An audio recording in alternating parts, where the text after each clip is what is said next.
மனிதனின் பயணத்தில் விதி வழி துயரத்தில் தோன்றிடும் காயங்கள் ஆறுமோ?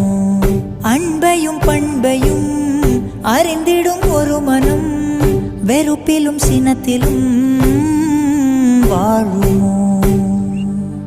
வெளிச்சத்தை தரும் என்ற ஏற்றிய தீபம் ஊர் முழுவதையும் எரித்து விட்டு தீயாயானதேனோ?